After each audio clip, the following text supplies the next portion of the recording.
All right, so first thing you're going to do is go to the DTS website, and then you're going to log in. So again, you need to do this with your CAC.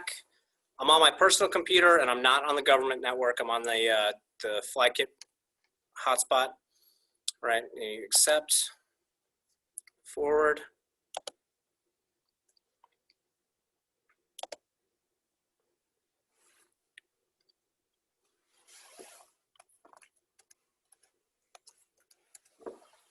All right, so DTS is not difficult, but it's tricky, and so especially if you don't do it regularly, you can kind of forget some steps. All right, so I want to create a new document, so I'm going to click this here. Routine TDY. I'm going to build the trip here. All right.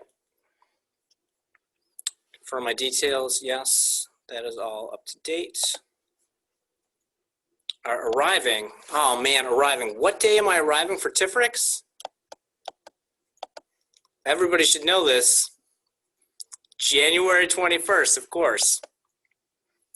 And I'm departing January 30th, because that's when TFRX is, 21 through 30 January.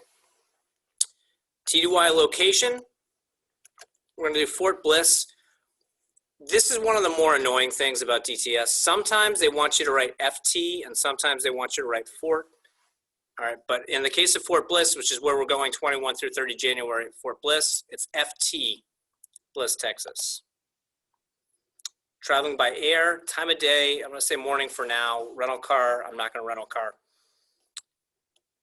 All right, scroll down, trip overview, that matches.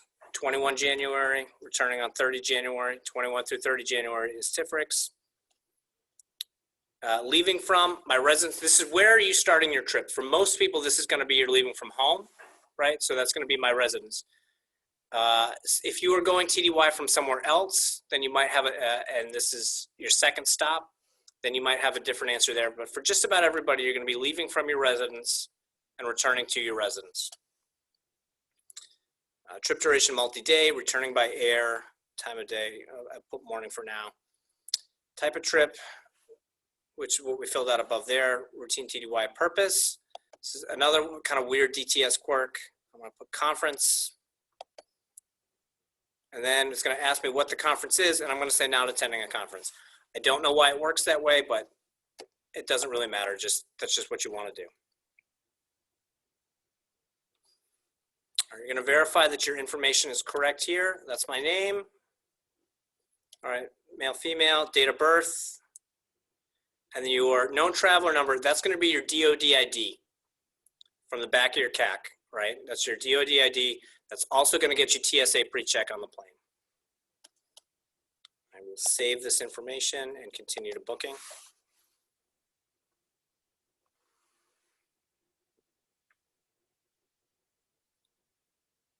All right, so I'm going to be flying from Nashville to El Paso, departing on 21 January. Of course, I want to be the first soldier at TFRX. And now it's going to give me some flight options. Generally, you want to try to take the lowest flight possible, and you want to, for your own comfort, you probably want to minimize the amount of stops and make sure you're not going some weird route. This flight here seems fine. It's the cheapest flight. The only thing is if Southwest comes up as an option, try to avoid doing Southwest if you can. It's difficult in the system. So if you can avoid Southwest, then go ahead and do that. So I'm going to select this flight. You might want to scroll through and see if there's some better options, but it doesn't really matter for right now because I'm trying to show you the example. You get to pick your own seat on the plane. I like the aisle seat, and I like to sit in the back because I'm less likely to have somebody sit next to me. So I'll pick that seat.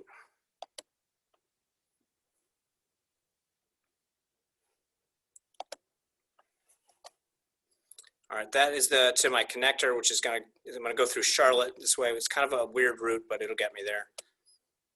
And from Charlotte to El Paso.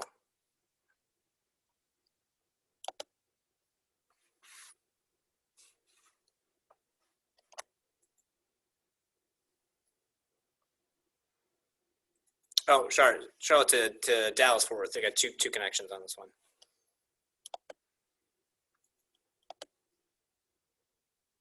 All All right, now I need to, so that is my flight there. I'm confirming my details here. I got 3 flights. Okay, that all looks right. It's going to bill the government $129. You need to have a government travel card, which should be saved in your DTS profile. If it's not, then you'll want to update that. But I use this regularly, so my government travel card. All right, we're going to book that flight. Sergeant Hodder, Yeah. if we're using the CBA, do we need authorization beforehand? Yeah, you know, I don't know that question, and I don't want to give you bad information. Get with me offline, and we'll get that sorted out. I think you do, but I don't want to tell you the wrong thing. Okay, thank you. Yeah. All right. So now what the system's doing is actually booking that flight.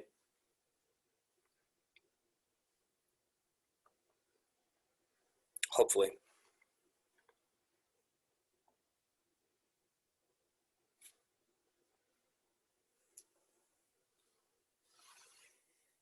All right.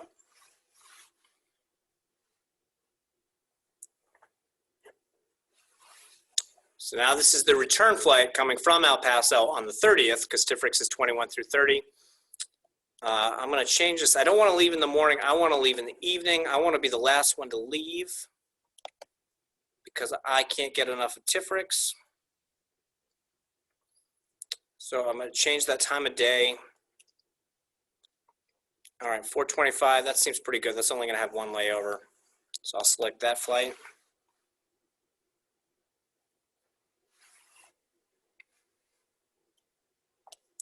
All right, you can set your preferences too, because sometimes you don't get to pick your seat. So I have it in there. I like the aisle seat better if you prefer the window. I know Dankworth prefers to sit in the middle seat. You can set that preference there. Scroll down.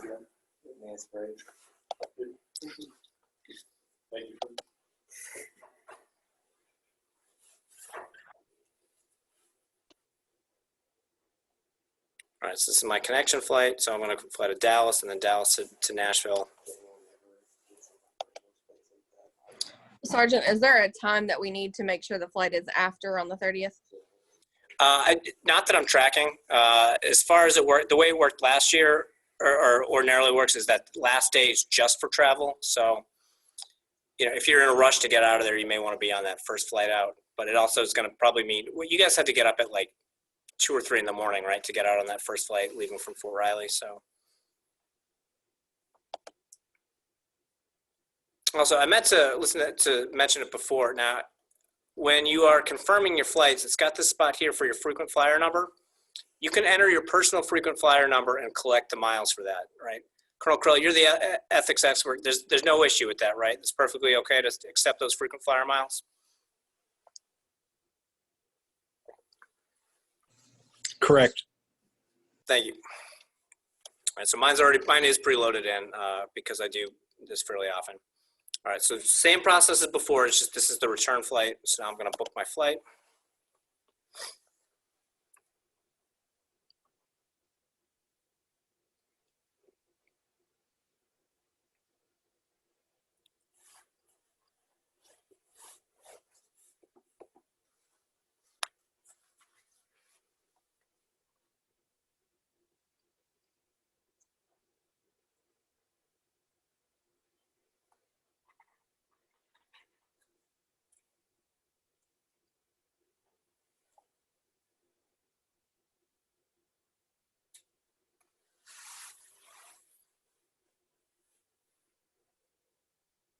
It's probably running a little slow because everyone's trying to book their DTS because they're all excited to go to TFRX 21 through 30 January.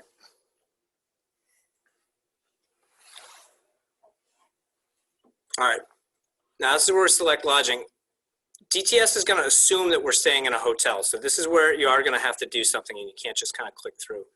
So we're going to verify search by location. It does have us at Fort Bliss, correct? And 21 through 30 January, that's correct. But I'm not going to book a hotel. So I'm going to click where it says skip booking.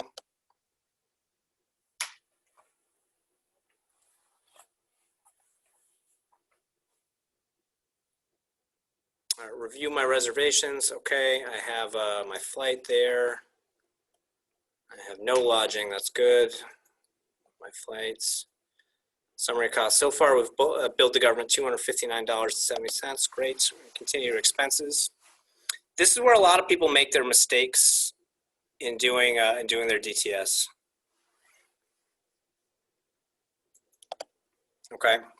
A lot of people will short themselves money they've got that they've got coming when they do their expenses. Okay, so I've got my flights. It's still showing hotel costs, but that's okay. We're going to take that out later. How are you getting to the airport? If you're just going on a quick TDY, you might park at the airport, but if you're going, the legal command standard is not to pay more than $80 for parking. So you're probably going to want to have someone drop you off. If you're flying from Nashville, you want to park at the unit and then take an Uber there. You can do that. You can take an Uber from your house or a cab. You're just going to have to get a receipt, or if you can have someone drop you off. So I'm going to set it up like I'm going to have someone drop me off. So it's mileage, and that is private auto to and from terminal. Okay. They want to know how many miles is it. Again, I do this a lot, so I know that one way.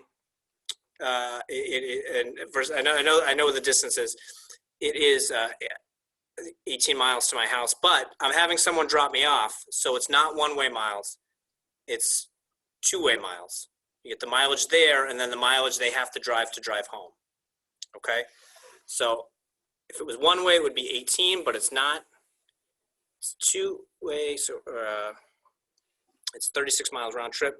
The method of reimbursement is personal, right? Because they're paying you back for your mileage on your car. And I'm going to add that. Now, coming home, because I'm coming back so late, I'm not going to get a ride. And I'm going to take a cab. That is going to be transportation expenses.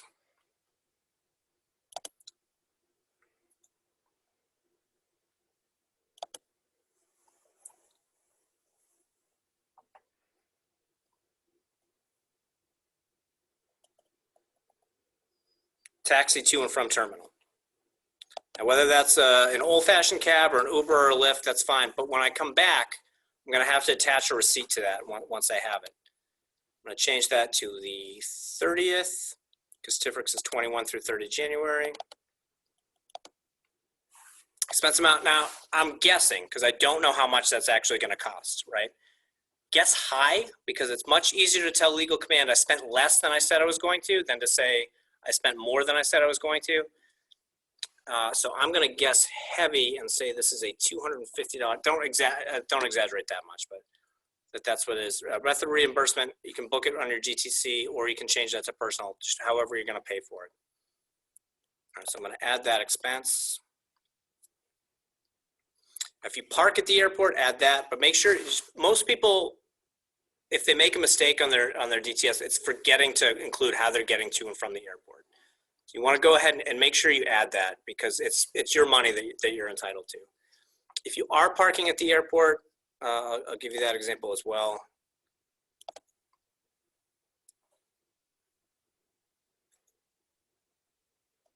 Or you can just, where you would update your rental car, gas for the rental car, parking at the terminal.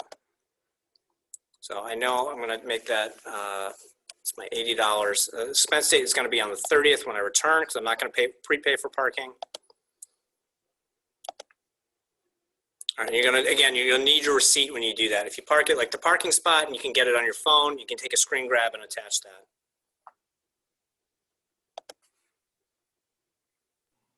How did you get to parking at the terminal again? It is. Let's skip that, yeah, because we'll be in the barracks, but it'll come back around. So I'm going to add expenser, transportation expenses, parking at the terminal. So even if you're not technically parking at the airport, maybe at like an off-site garage or something like that, that's what it would fall under. So parking at the terminal. And legal command's cap is at $80. So If it's going to be more than that, you probably want to get dropped off. But if you can get it under 80, it's a good deal.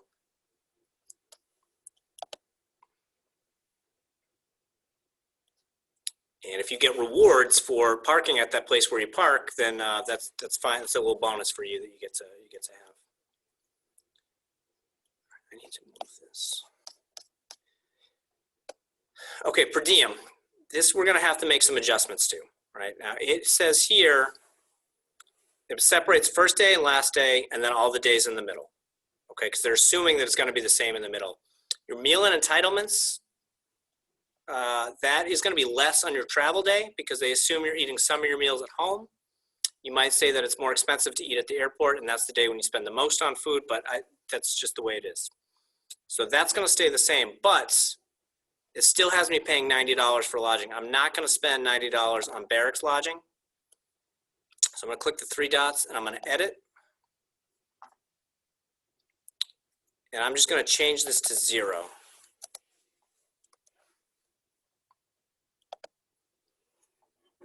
The meal and entitlements is correct because that's the right amount for travel. I got it for the first and last day. Last day, there's no lodging because you're not spending the night on your last day. It's what the last day means. In the middle, I'm going to edit that. Also to $0. Now over here where it says M&IE cost, right? That's how much you get for food. If we're eating in the DFAC, like we will be at TFRX 21 through 30 January, if you are enlisted TPU, that number should be $5. That's good because your meals are covered, but it's just some incidental money. If you are an AGR or you are an officer, that number should be $19.05 because that's what it's going to cost you to eat at the DFAC. So that number should be $19.05 if you are an officer or you are AGR. If you are TPU enlisted, that number should be $5. Now, if for whatever reason meals are not provided, then you would click receive full meal rate and you get more money because they're planning on you having to eat 3 meals at restaurants. But that's not the case. Our meals are provided for us, just like it's filled out here. Meals available at TDY location, select available meals. Because it's all covered. Only some of the meals were covered, you check the block, but that's deeper in the weeds and you don't need to worry about that. So the important thing here is that we zero out our lodging costs. So lodging is $0, meals $47, $45.75 on the first and last day, and then $19.05 if you're an officer or AGR, and $5 if you're TPU enlisted.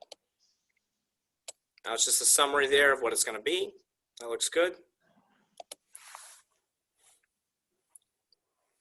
All right, this is the LOA. This is also one of the things that is often wrong. Sergeant Corbett and I don't really mind changing this for you, but it's better to have you get it right. We're going to add our LOA. We're going to go to shared LOA. It's a line of accounting. This is a shared line of accounting. All right. It's going to be in FY21, right? And we're in Area West. So 21 AT West enlisted or 21 AT West officer is how it's broken up. That may change and they may pull some of the funding for travel from school money versus AT money. That's not a distinction you need to spend any time getting wrapped around the axle on, okay? For our planning purposes for now, go with 21 AT West enlisted if you're enlisted, 21 AT West officer if you're an officer. All right, this trip is 100% allocated at 21. Again, that may change, but for now, that's what we're using. Sergeant Hodder. Yeah. Hey, Sergeant White. Hey, so like on that trip, you actually just helped me book my DTS. We did that this past week for going to Charlottesville. So that's kind of like what you were just going over in the last section. So that basically is built into the cost or whatever that you're receiving because of the meals. Sorry, the way the meals work there in Charlottesville. Yeah, so when you're in Charlottesville, there's no DFAC, so you get the full meal entitlement rate. So I can show you real quick. Yeah. I'm tracking that. I was just saying what you basically were saying because I was when I read over it before, I've read over some things I just misunderstood. You were basically that's what I was confirming, that you were saying that it's kind of put into it as you do it, so Yep. it's already like counted in as your pay or whatever. I got you. You would check this box as receive full meal rate, Right. right? And they're going to make you certify, and I certify meals were not available. There's no DFAC in Charlottesville, right? And then you would say, Okay. Yeah, I remember that. Okay. and that rate is going to change. How much that bumps up to will change where you are. You get more for meals if you're in, in Charlottesville than you would if you were in rural Alabama or something. So Yeah. Okay. that place will vary. So at Fort Bliss, it's $61 is the full meal rate. But Gotcha. All right. Thank you. that's a good question. Glad you asked that. All right, so counting that, we changed our LOA, we added our LOA. It's a different fund if you're going to Charlottesville or something for a school, but for planning for TFRX 21 through 30 January, then that's what we want to add for our LOA. And again, if the approver, that's going to be either me or Sergeant Corbett, that's an easy thing for us to change. I'm not going to kick it back to you over something like that. I'll just check a different box if that does change.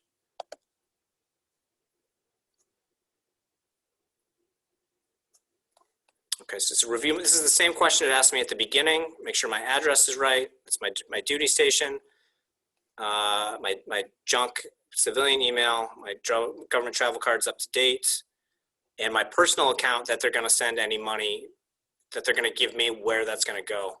You want to make sure that that's up to date and that's going where you want it. If you do need to change it, you can open profile. I'm not going to do that because it would show you my checking account number, and I don't trust Dankworth, so. Okay,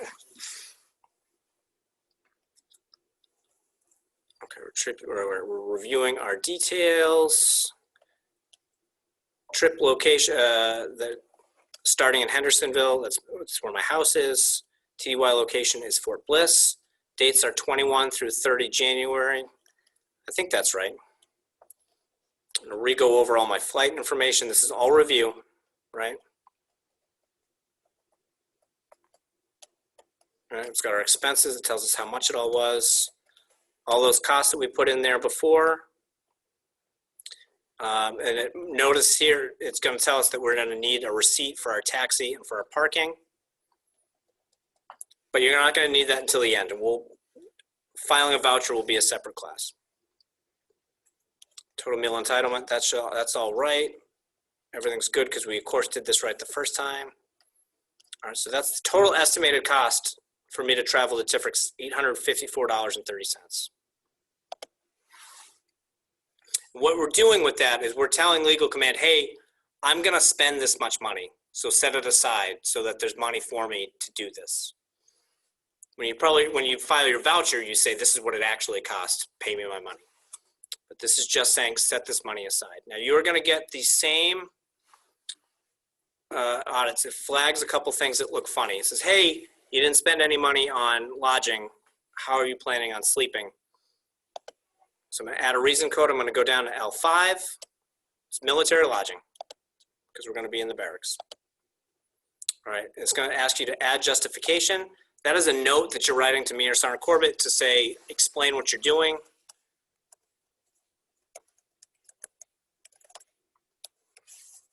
All right. So if something looks funny, that we know how to explain it, because if someone else takes a look at it, we know the reason. It asks you the same question twice.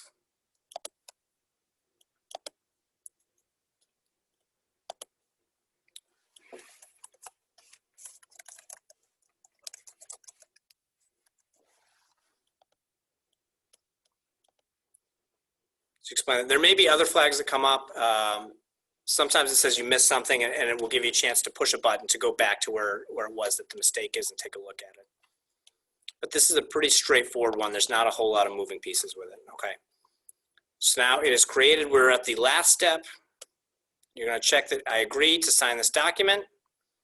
This should always be right, but it's going to be routing list legal command 139. That is going to give authority for the 139th approvers. That's, again, me and Sergeant Corbett, to give us authority to approve it. I'm not going to sign this because this is a training document, and I'm not actually asking. Mine will actually be a little bit different The last step is to sign and complete, okay? And we'll give you a couple more things, but again, it's going to actually trigger some things that this is a training document I don't want to do.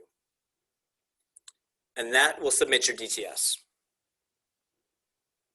Does anybody have any questions? Sergeant Hodder, I had one question. Yeah. Under expenses for the taxi, what did you put for the total? Oh, I put an absurd number. I put $250. I usually do like 75. Yeah, you want to have a kind of realistic guess, but Give yourself, guess on the higher side, yeah, give yourself a little buffer. because it's much better to tell legal command I spent less than I said I would than I spent more than I did. If the cost of your trip is more than, I think, 10% above what you estimated, then we have to add some information to kind of justify what happens. Roger, thank you. Yeah. Did that answer your question, or did you want to know how to add it, or just how much did it? I just wanted to know how much you put for that. Okay. So I go TDY a lot when we're not in quarantine, and that's kind of the standard thing. I always put $80 for parking. It's usually, it's always less than that, but it gives me that couple dollars wiggle room in case something else ended up being more expensive. Same when you add your rental car, and you add your, I always put like $50. I'm not going to spend $50 on gas, but a little bit of wiggle room, just in case we end up doing a lot of driving. Sorry, do you cover gas for, oh, we don't have rentals. Yeah, we won't have rentals, so we may end up getting a couple rentals, and someone might have it on their DTS. We did that like Colonel Krill had one on his, and we were able to just add it on. Don't worry about that. If we need you to add a rental, we'll address that one-on-one. So I'm going to stop the recording.